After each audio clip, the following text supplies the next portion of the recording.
معزز سامعین کرام، ماتمداران سرکار سید و شہادت 10 برس کے بعد آپ کے بیان محبت میں حاضری کا شرف حاصل ہوا اور میری تو مکمل کوشش یہ رہی کہ میں 2-2.5 بجے کے درمیان آپ کے یہاں آؤں۔ ہندوستان کا سسٹم ہی بڑا عجیب و غریب ہے، جو لیٹ ہوتا ہے اسے لیٹ پہ لیٹ کر دیا جاتا ہے، اور 4 گھنٹے لیٹ سفر مستقل اور مسلسل سفر چل رہا ہے، اور میری سمجھ سے عشق محمد والے محمد کے سفر پہ دنیا کا کوئی سفر غالب نہیں آ سکتا۔ بے شک، کیا کہنا، سبحان اللہ۔ کہ ہم نے اپنی زندگی وقت کی ہے برائے ملتے آل محمد، تو دنیا کا کوئی سفر ہمارے اوپر اثر انداز نہیں ہوتا ہے، لیکن بہرحال 10 سال کا وقفہ ہوا، 10 سال کا جو وقفہ ہوا ہے وہ 10 سال پہلے کچھ اور زمانہ تھا، 10 سال کے بعد کچھ اور زمانہ ہے۔ 10 سال پہلے یہ بچے نہیں تھے، 10 سال کے بعد یہ بچے ہمارے درمیان میں، اور بہت سے ایسی شکلیں اور بہت سی ایسی صورتیں ہیں جو لوگوں کے سامنے نہیں ہیں، اور بہت سی ایسی ہیں جو شناسائی ہیں، بہت سی ایسی ہیں جو نہیں آتے۔ صلوات پڑھیں آپ۔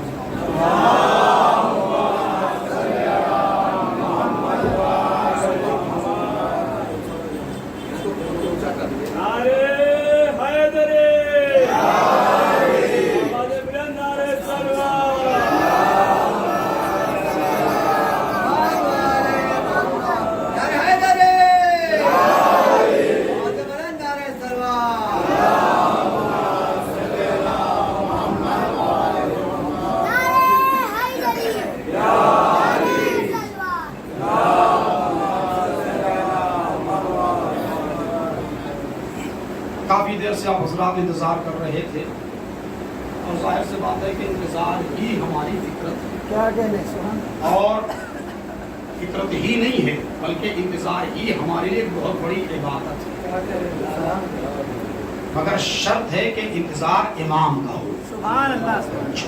یہ میں جملہ پتا ہوں، انتظار مولا کا ہو، مولانا کا نہ ہو۔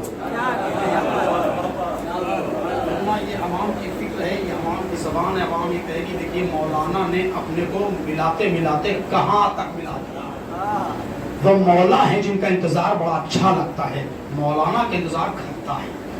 لیکن عزیزان گرامی، آئیے میں آپ حضرات کے سامنے اللہ کی معتبر کتاب اور معجزنما کتاب اور وہ کتاب کہ جس میں کوئی رد و بدل نہیں ہے، کوئی تبدیلی نہیں ہے، کوئی زبر زیر اور پیش جو ہے وہ ہٹایا نہیں جا سکتا، اور بڑے بڑے ہٹانے والے اس کائنات کے اندر آئے، خود ہٹ گئے۔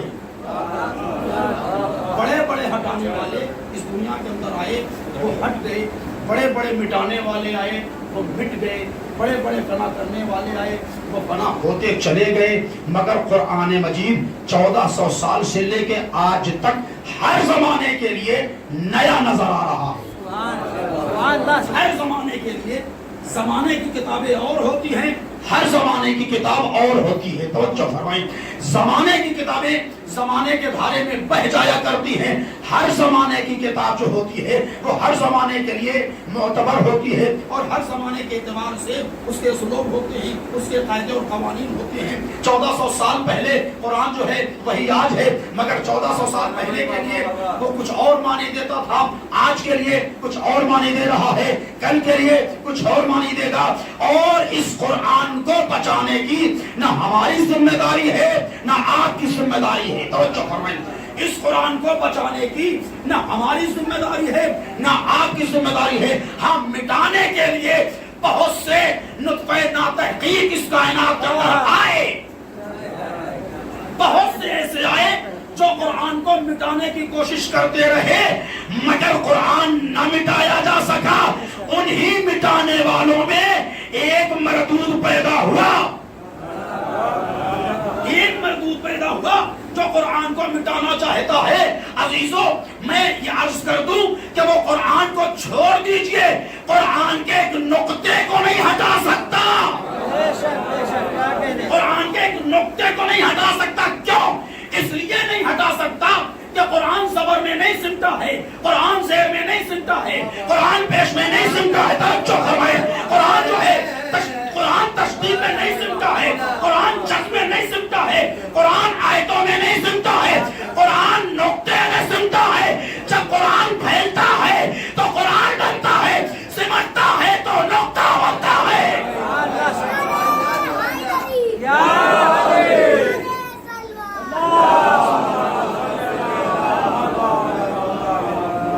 نہیں، یہ قانون پروردگار جب پھیلنے پر آتا ہے تو قرآن بن جاتا ہے، اور جب سمٹنے پر آتا ہے تو نقطہ بن جاتا ہے، اور ایسا نقطہ بنتا ہے، ایسا نقطہ بنتا ہے کہ اول مفسر قرآن کہتا ہے انا نقطۃ التی تحت الباء۔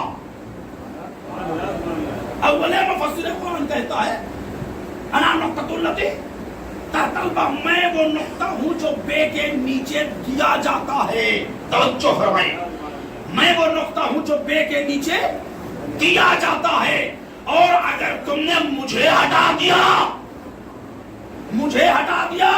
تو بے کھوکھلا اور بے جب نہ پڑھا گیا تو بسم اللہ کا وجود ختم، اور جب بسم اللہ کا وجود ختم تو قرآن بغیر بسم اللہ کا، علی بغیر بسم اللہ کے نہیں بتانا چاہتے۔ علی عوام الناس کو ایک پیغام دے رہے ہیں، دیکھو قرآن کے زبر کو ہٹانے کی بات نہ کرنا، قرآن کا نقطہ یہ علی ہے۔ قرآن کا نقطہ یہ علی ہے۔ جب کل کا مرحب علی کو نہ ہٹا سکا تو آج کا وسیم لعنتی نقطے کو کیا ہٹائے گا؟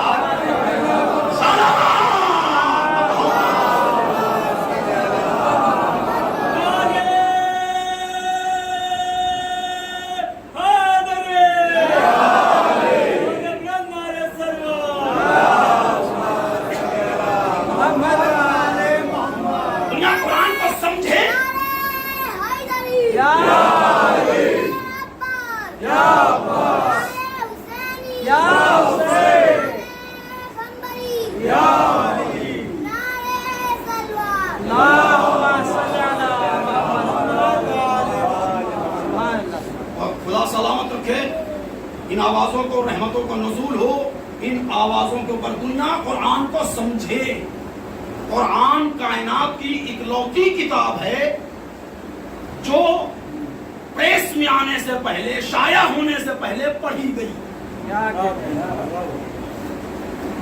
چھپنے سے پہلے پڑھی گئی۔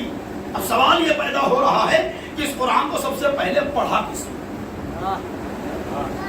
میں آپ یہاں جوہی میں آ کر کے اس مسجد میں میں کہوں کہ آپ نے میری کتاب پڑھی تو آپ یہ کہیں گے مولانا آپ کی کتاب منظر عام پر آ گئی کیا، چھپ گئی کیا؟ میں نے کہا نہیں، میری کتاب منظر عام پر نہیں آئی، میری کتاب ابھی چھپی نہیں آئی۔ تو آپ کہیں گے مولانا یہ عجیب بات ہے، کتاب چھپی نہیں اور پڑھنے کی بات کر رہے ہیں، کتاب چھپی نہیں اور پڑھنے کی بات کر رہے ہیں۔ تو یہ دنیاوی کتاب ہے جو چھپتی پہلے ہے، پڑھی بعد میں جاتی ہے۔ اللہ کی کتاب وہ ہے کہ جو چھپی بعد میں ہے، پڑھی پہلے گئی ہے۔ اب ہمیں غور کرنا پڑے گا کہ اس کتاب کا پہلا قاری کون ہے، اس کتاب کو پہلے پڑھنے والا کون ہے۔ تب جب ہم نے غور کرنا شروع کیا تو ہم نے دیکھا کہ جس نے محمد کے نکاح کا خطبہ پڑھا وہی اول قاری قرآن ہے۔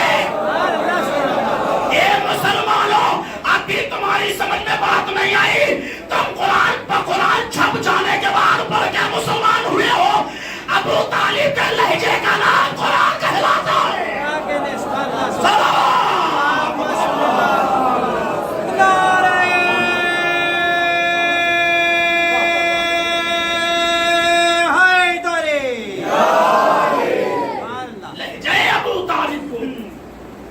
اللہ نے قرآن کی شکل میں ڈھال دیا۔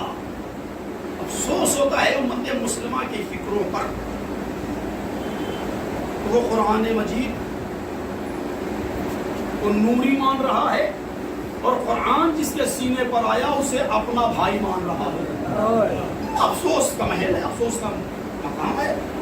اس قرآن مجید میں اللہ تبارک و تعالیٰ نے ارشاد فرمایا, بہرحال الحمدللہ جمعے میں یہاں مومنین کی کثرت ہوتی ہے, کثیر تعداد میں مومنین آتے ہیں, اور میں نے یہ سورہ جمعہ کی آیت نہیں پڑھی ہے, سورہ آل عمران کی. ذرا سا رد و بدل ہے من اور من انفسہم کا. قبلہ تشریف رکھتے ہیں. اللہ نے ارشاد فرمایا میں نے مومنین پر احسان کیا. اللہ والے تو نے مومنین پر احسان کیا. اچھا دیکھیں یہاں پر اس مختصر سی آیت کے اندر اللہ نے دو کیریکٹر کو ظاہر کیا ہے. 10 سال پہلے جو میں نے مجلس پڑھی وہ سورہ جمعہ کی آیت کو میں نے عنوان سخن بنا دیا تھا. اس آیت کے اندر اللہ نے دو کیریکٹر ظاہر کیے ہیں, اور وہ دو کیریکٹر بڑے مظلوم کیریکٹر ہیں. ایک کردار جناب ابو طالب اور ایک کردار جناب ختمی مرتبہ علیہ الصلوۃ والسلام. صلی علی محمد آل محمد. یہ دو کیریکٹر ہیں. آپ کہہ رہے ہوں گے کہ مولانا یہ دو کیریکٹر مظلوم کیسے ہیں؟ ایسا اس سے بڑی مظلومی اور کیا ہوگی کہ جو یتیم عبداللہ کو پروان چڑھا کر کے اپنی آغوش میں وقت کا نبی دے دے, اسے مسلمان یہ کہہ رہا ہے کہ انہیں نے کلمہ نہیں پڑھا. اور جو پوری امت کو ہدایت کے لیے بھیجا جائے اسے مسلمان یہ کہہ رہا ہے کہ امی ہے, ان پڑھ ہے. اب اس سے بڑا ظلم اور کیا ہوگا؟ ہے نا, اس سے بڑا ظلم اور کچھ نہیں ہو سکتا. اب مجھے نہیں معلوم کہ آپ کس کی مانیں گے. ہم تو حسبنا کتاب اللہ کا دعویٰ نہیں کرتے. ہم حسبنا کتاب اللہ کا دعویٰ نہیں کرتے. کیوں؟ اس لیے کہ ہمارے لیے صرف کتاب کافی نہیں ہے. ہمارے لیے کتاب کے ساتھ ساتھ معلم کا ہونا بھی ضروری ہے. اور اگر ہم یہ کہتے ہیں ہمارے لیے صرف معلم کافی ہے تو یہ بھی بیکار کی بات ہے.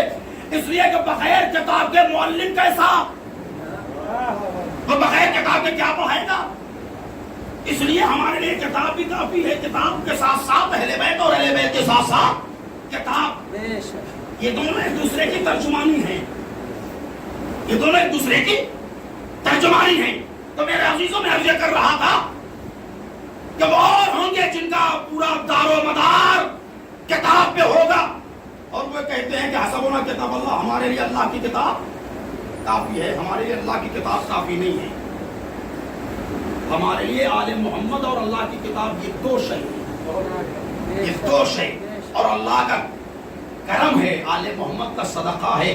ہمارے یہاں کوئی ڈسبیلنس آپ کو نہیں دکھے گا.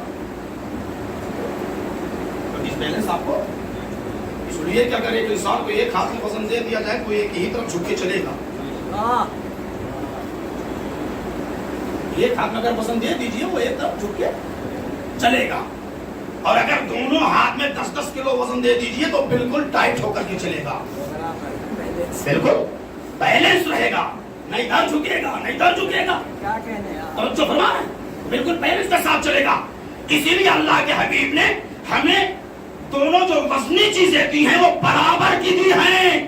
توجہ فرمائیں, توجہ فرمائیں, جو دونوں وزنی چیزیں دی ہیں وہ برابر کی دی ہیں. کہا برابر کی کیا دی ہیں؟ کہا قرآن کا پڑھنا ثواب, علی کا ذکر کرنا ثواب. توجہ فرمائیں, قرآن کا دیکھنا ثواب, علی کے چہرے پر نظر کرنا ثواب, قرآن کا سننا ثواب, علی کا فضائل سننا ثواب. جو مرتبہ قرآن کا, وہ منزلت اہل بیت کی, جو معیار قرآن کا وہ اہل بیت کا مرتبہ, جو منزلت قرآن کی وہ منزلت اہل بیت کی, جو معیار قرآن کا وہ معیار اہل بیت کا. کوئی قرآن اور اہل بیت میں فرق ہے؟ بھئی قرآن نے اہل بیت کے لیے کہا بسم اللہ الرحمن الرحیم انما یرید اللہ لیذھب عنکم الرجس اہل البیت ویطہرکم تطہیرا. اللہ نے آل محمد سے نجاست کو دور رکھا ہے. اہل بیت کے قریب نجاست نہیں آ سکتی. قرآن نے اپنے کے لیے کہا لا یمسہ الا المطہرون. جب تک پاک نہ ہو جاؤ تم اس قرآن کو نمس کرنا نہ چھونا. تو جو مرتبہ قرآن کا ہے وہ مرتبہ. اچھا اب ایک بات روک کر یہاں پر میں عرض کر دوں, ہمارے بزرگ تشریف رکھتے ہیں, میں اپنے بچوں کے لیے عرض کر رہا ہوں کیا ہمارے یہاں اگر کسی علاقے میں نئے جائیے مجلس پڑھنے کے لیے تو سب سے پہلے لوگ وہاں کے ماحول سے آگاہ کرتے ہیں. مولانا دیکھیے یہاں کا ماحول ایسا ہے اور یہاں کی سوچ ایسی ہے اور یہاں کی فکر ایسی ہے اور یہ پڑھیے گا تو عوام کو یہ چاہیے, یہ پڑھیے گا تو عوام اس سے نعرہ لگائے گی, یہ پڑھیے تو عوام اس طریقے سے خوش ہوگی. عزیزوں میں 10 سال پہلے آپ یہاں آپ کی ذہنیت کا امتحان لے چکا ہوں, مجھے آپ کی ذہنیت کا امتحان نہیں لینا ہے. اور میں یہ بھی عرض کر دوں کہ میں نے مجلسوں کے مزاج کو ذرا سا تبدیل کرنے کی کوشش کی ہے, اس لیے کہ 10 سال پہلے مزاج یہ تھا کہ جو عوام چاہے وہ دو, جس سے پبلک خوش ہو جائے وہ پڑھ کے چلے جاؤ. 10 سال کے بعد ذرا سا تبدیلی کی, میں نے کہا نہیں, جو عوام چاہے وہ نہ دو, جو امام چاہے وہ دو.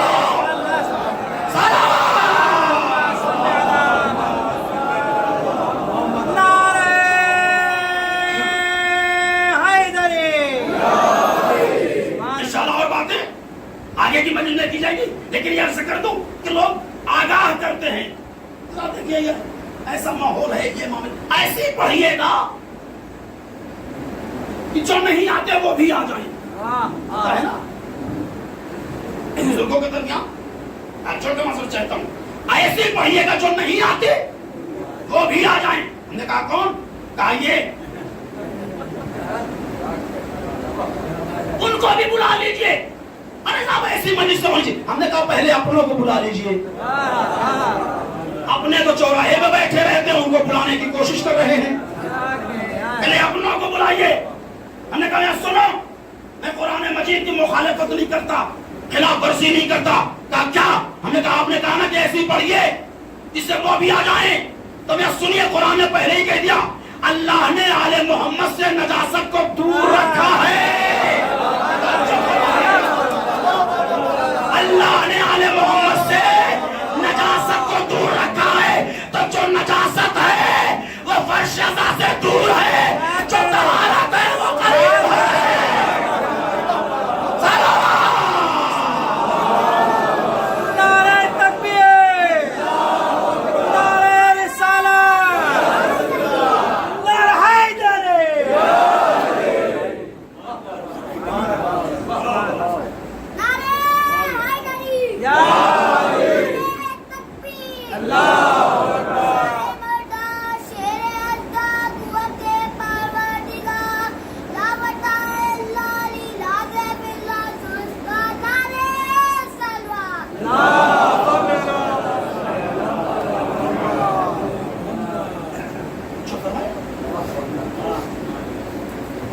مجلس میں کسی کو لایا نہیں جاتا,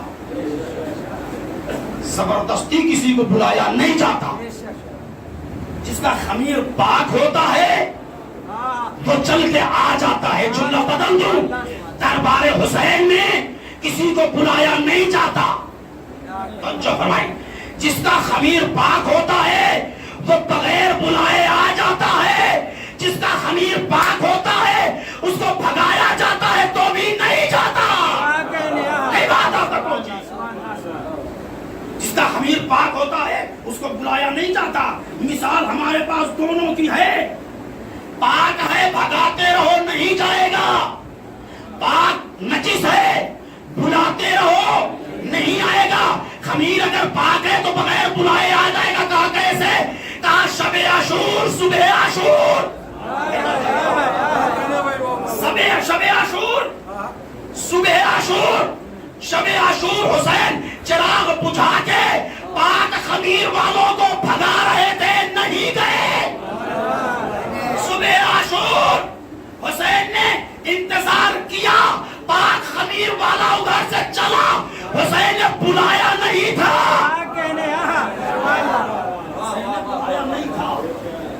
اس کا خمیر پاک ہوتا ہے وہ بغیر بلائے آ جاتا ہے, اسے بلایا نہیں جاتا. میرے عزیزوں, میرے دوستوں, میرے بزرگوں, قرآن اللہ کی کتاب ہے, کوئی تبدیلی ہے اس کے اندر نہیں نا.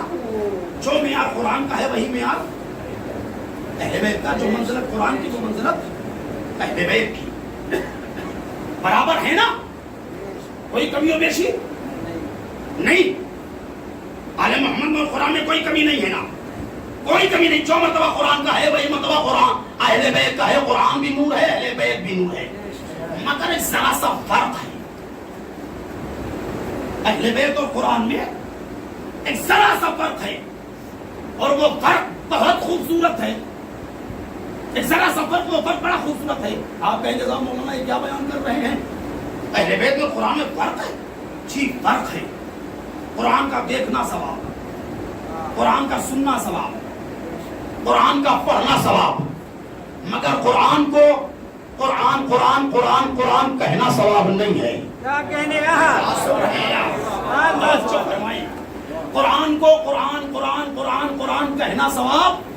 صبح سے لے کے شام تک, شام سے لے کے رات تک, رات سے لے کے صبح تک آپ قرآن قرآن قرآن کہتے رہیے گا, آپ کو ثواب نہیں ملے گا. لیکن قسم خدا کی علی کو علی علی کہتے رہیے, توجہ, علی کو علی علی کہتے رہیے گا, ثواب ملتا چلا جائے گا.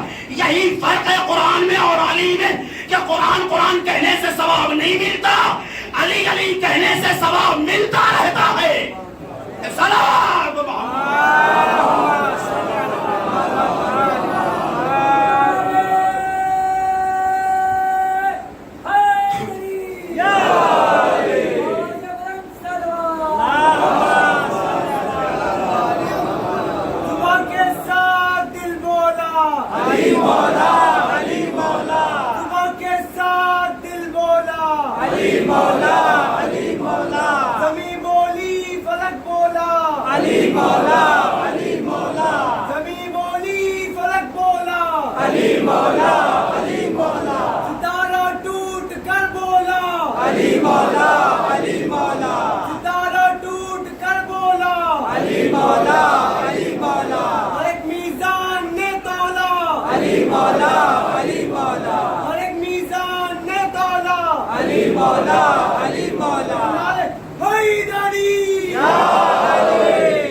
انسانیت کے لیے راہ ہدایت ہے, اللہ کی مخلوق کے لیے جو ہدایت کا کام کر رہی ہے وہ کتاب, اس میں اللہ نے تو کیریکٹر کو ظاہر کیا ہے. موضوع ہے میرا خاندان آل محمد, آل محمد کا خاندان. اس کتاب میں اللہ نے تو کیریکٹر کو ظاہر کیا ہے. ظاہر سی بات ہے کہ آپ کو خاندان پہلے سمجھنا چاہیے, اس لیے کہ جو خاندانی ہوتا ہے, جو خاندانی ہوتا ہے, کسی بھی ذات برادری کو خاندانی ہوتا ہے, اس کے اندر خاندانی چھلک ضرور ہوتی ہے. جو بتا ہے نا خاندان, اس کے اندر وہ چیزیں باپ دادا سے وراثتاً پہنچتی ہیں. اب اگر کسی کی خاندان میں شہادت ہے تو شہادت پہنچے گی, کسی کے خاندان میں قتل کرنا ہے, کسی کے ہاں غصبیت ہے,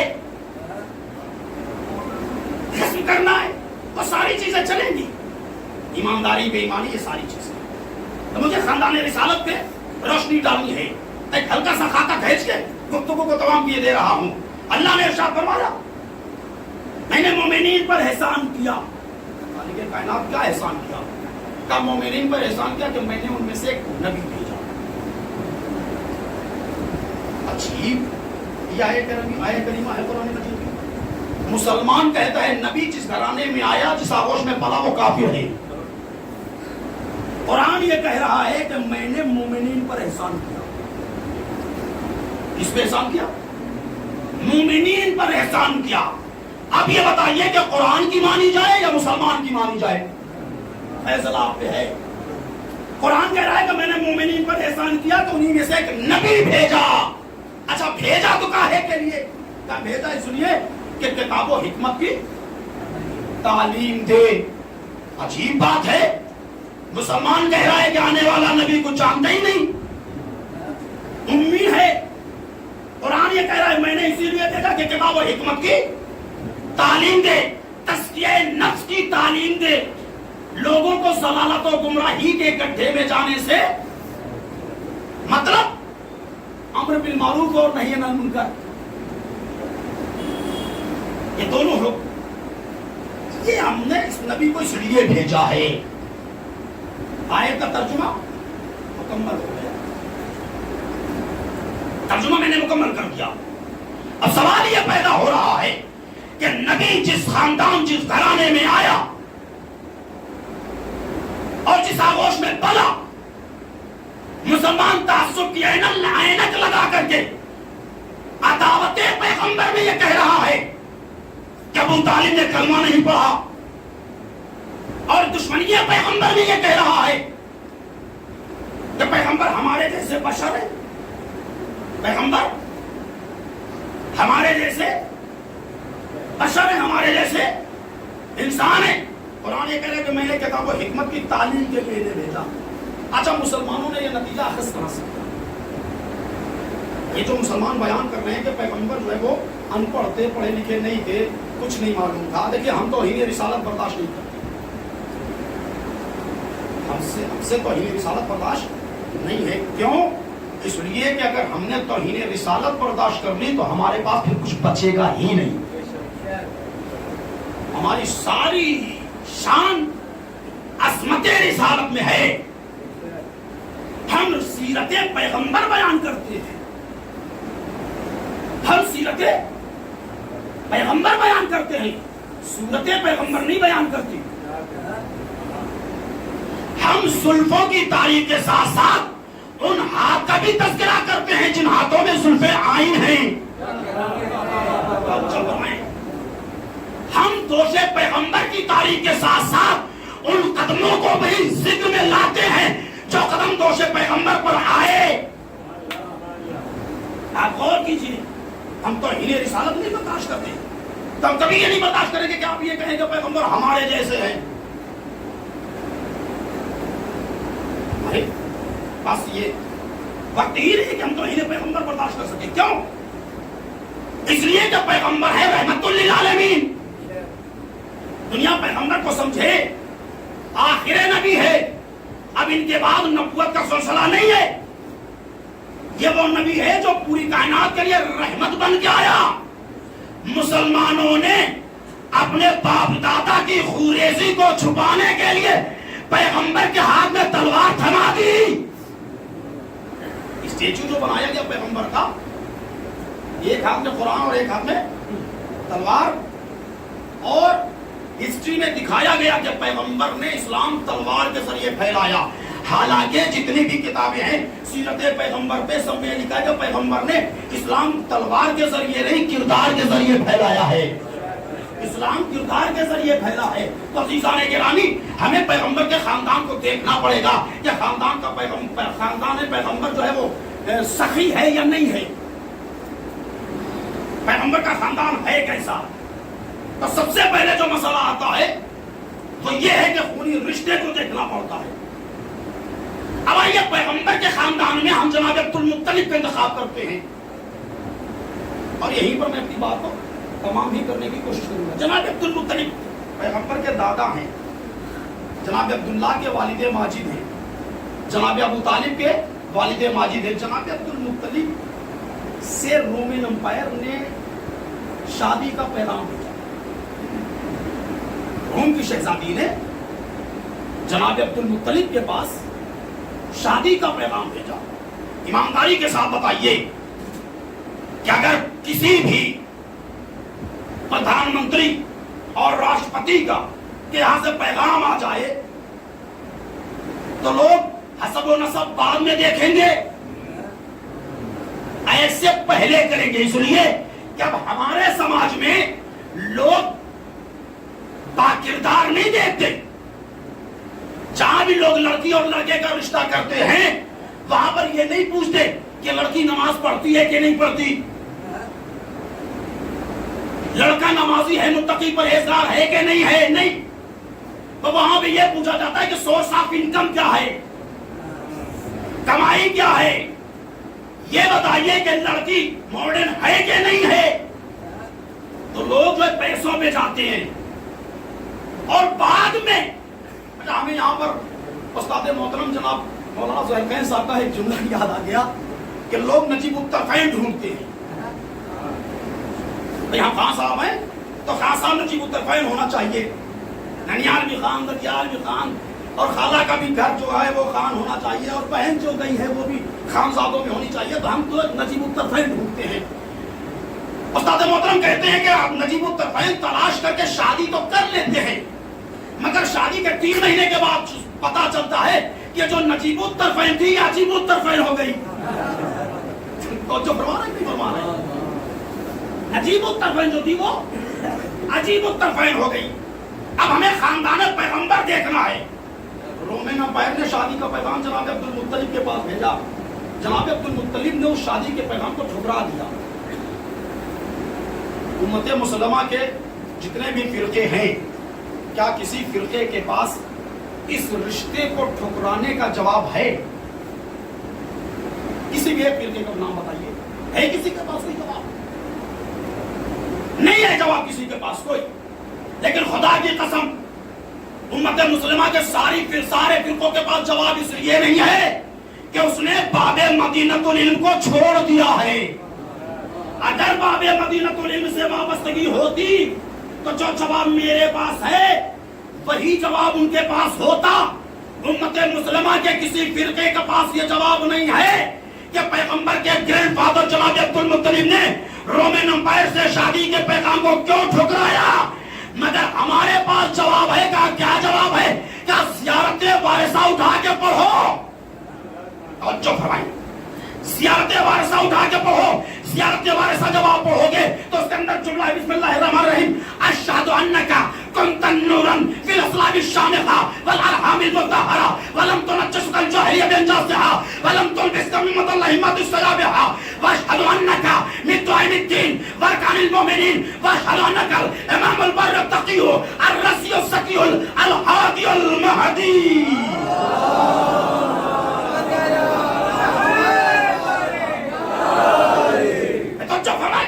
یہ زیارت وارثہ کا جملہ میں نے آپ تک پہنچایا ہے اس لیے کہ فضائل کو میں یہیں سے بیان کر رہا ہوں. زیارت وارثہ میں معصوم ارشاد فرماتے ہیں کہ میرا جد امجد میرا مولا حسین یہ کہتا ہے کہ میں حسین گواہی دیتا ہوں کہ میرا نور پاک صلبوں سے ہوتا ہوا پاک رحم میں منتقل ہوا. کیا سن رہے آپ؟ اور جو فرمائیں پاک صلبوں سے ہوتا ہوا پاک رحم میں منتقل ہوا. وہ حسین یہ بتانا چاہتے ہیں اگر میرے جد امجد عبد المطلب رومن امپائر سے شادی کر لیتے تو عبد المطلب کا صلب تو پاک تھا، رومن امپائر کا رحم نجس تھا. صلوات محمد یہ حسین نے زیارت وارثہ کے ذریعے ہمیں پیغام دیا ہے، ایک دلیل دی ہے. میرے عزیزو آپ سمجھیں حسین کون ہیں؟ پیغمبر کے نواسے ہیں، قرآن بھی ہیں اور وارث قرآن بھی ہیں. حسین دونوں ہیں، قرآن بھی ہیں وارث قرآن بھی ہیں. دنیا حسین کو سمجھے کہ حسین کی شخصیت کا نام ہے، حسین کی ذات والا صفات کا نام ہے. علماء نے بڑی خوبصورت بات کہی، مجھے نہیں معلوم آپ ان کی بات سے کہاں تک متفق ہیں، لیکن مولا نے کہا ہے کہ اگر کوئی اچھی بات کہے تو اسے لے لو. سید العلماء نے اپنے مقالے میں لکھتے لکھا بڑی خوبصورت بات. کسی نے سوال کیا اور یہ جملہ جانتے ہیں کہاں کا ہے؟ یہ لندن کا واقعہ ہے. کانفرنس میں خطیب العلماء سید العلماء جو ہے وہ بیان کر رہے تھے. وہاں پر ٹاپک دیا گیا تھا، موضوع دیا گیا تھا کہ اگر حسین کربلا میں شہید نہ ہوتے تو کیا ہوتا. تو میں یہیں سے بات تمام کر رہا ہوں. دنیا انسانیت کے لوگ اکٹھا تھے ہندوستان کی نیابت کرنے کے لیے سید العلماء تھے. اگر حسین کربلا میں شہید نہ ہوتے تو کیا ہوتا؟ بزرگ جانتے ہیں، میں نوجوانوں کے لیے بول رہا ہوں. سنیے، سارے مقالے اور ساری تقریریں کرنے کے بعد سید العلماء نے ایک جملہ کہا کہ اگر کربلا میں حسین شہید نہ ہوتے تو جمعے کی نماز بدھ کو ہوتی، جمعے کی نماز بدھ کو ہوتی۔ حسین کی قربانی کا سب سے بڑا فائدہ یہ ہے جمعے کی نماز جمعے کو ہو رہی ہے۔ بس عزیزوں، باقی جو باتیں بچی ہیں اور مجلسوں میں عرض کروں گا، اس لیے کہ آپ نے اپنے کوٹے کا وقت دیا۔ میں معذرت چاہتا ہوں کہ میں وقت پہ حاضر نہیں ہو سکا، لیکن کیا کریں، دیر آئے درست آئے، پھر مزاج لوگ تاخیر سے ہی آتے ہیں، اور مزاج افراد پھر بھی دیکھ رہا تھا، بڑا غور کر رہا تھا،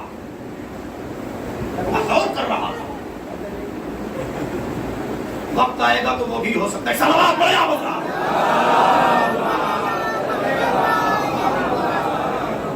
میں اس لیے کہہ رہا ہوں کہ وقت آئے گا تو وہ بھی ہو سکتا ہے۔ تاریخ کربلا اٹھا کے دیکھ لیجئے، کربلا میں 18 بنی ہاشم کے علاوہ جتنے ہیں سب ہمارے ہیں۔ کیا سن رہے ہیں آپ؟ بڑی خاموشی سے آپ سن رہے ہیں۔ پوری تاریخ کربلا کو چیلنج کر رہا ہوں، اٹھا کے دیکھیے، 18 بنی ہاشم کے علاوہ جتنے ہیں سب ہمارے ہیں۔ اور میں آج کل ایک نئی بات عرض کر رہا ہوں، پسند آئے گی تو دونوں سے نوازیے گا۔ سننا بیٹھے گے، لوگ یہ کہتے ہیں کہ کوفے کے لوگ بڑے بے وفا تھے، ہے نا؟ کوفے کے لوگ بڑے بے وفا تھے۔ عزیزوں کے رشتے کربلا میں کوفے سے زیادہ شہید کوئی نہیں ہے، اور میں تو یہ کہہ رہا ہوں کہ کوفے سے زیادہ بے غیرت مدینے والے تھے۔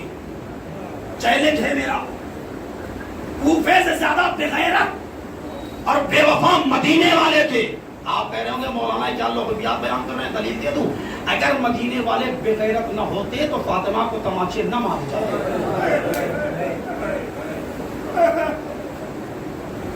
رونے کے لیے یہی جملہ کافی ہے، اگر مدینے کے لوگ غیرت مند ہوتے تو فاطمہ کی پسلیاں نہ توڑی جاتی۔ اگر مدینے کے لوگ غیرت مند ہوتے تو پیغمبر کے گھر پہ آگ نہ لگائی جاتی، اور جب شہزادی کے گھر پہ آگ لگائی گئی ہے تو مدینے کے بے غیرتیں اپنے چھتوں پہ چڑھ کے سیدہ کے گھر سے بھڑکتے ہوئے شعلوں کو دیکھ رہے تھے۔ یہ بے غیرتی کا عالم تھا، بے غیرتی کا عالم تھا کہ 3 مہینے کے اندر جنہوں نے پیغمبر کی رسالت کا کلمہ پڑھا وہ اتنے بے غیرت ہو گئے کہ فاطمہ کو تماچا کھاتے ہوئے دیکھ رہے ہیں۔ اتنے بے غیرت ہو گئے، ان کی بے غیرتی کا یہ عالم ہے، وہ اتنے بے غیرت ہو گئے کہ وہ علی کے گلے میں رسی کا پھندا ڈالتے ہوئے دیکھ رہے ہیں۔ اب اس سے بڑے مولا کے اوپر ظلم اور کیا ہوگا کہ شہزادی کی شہادت کے وقت مولا نے مدینے کی کسی بے غیرت کو نہیں بلایا، حسنین کو سلمان کے در پہ بھیجا، جاؤ حسنین کو بلا کے لے کے آؤ۔ اللہ اکبر۔ یہ مدینے میں شہزادی کے مسائل نہیں پڑھنے ہیں، مگر ربط مسائل کے لیے جملے میں آپ شہزادی کی شہادت ہوئی، جناب سلمان فارسی موجود نہیں تھی۔ جب رات کا کچھ حصہ گزر گیا تو مولا کائنات نے سلمان فارسی کے در پہ حسنین کو بھیجا ہے، جاؤ سلمان کو بلا کے۔ سلمان فارسی جب آئے ہیں نا اور مولا کائنات نے دور سے سلمان کو دیکھا ہے، عزیزوں جس کے ہاں حادثہ ہوتا ہے، جس کے ہاں واقعہ ہوتا ہے، وہ دوڑ کے گلے نہیں لگتا، لوگ اسے تسلی دینے کے لیے دوڑتے ہیں، مگر مدینے میں دستور بدل گیا تھا۔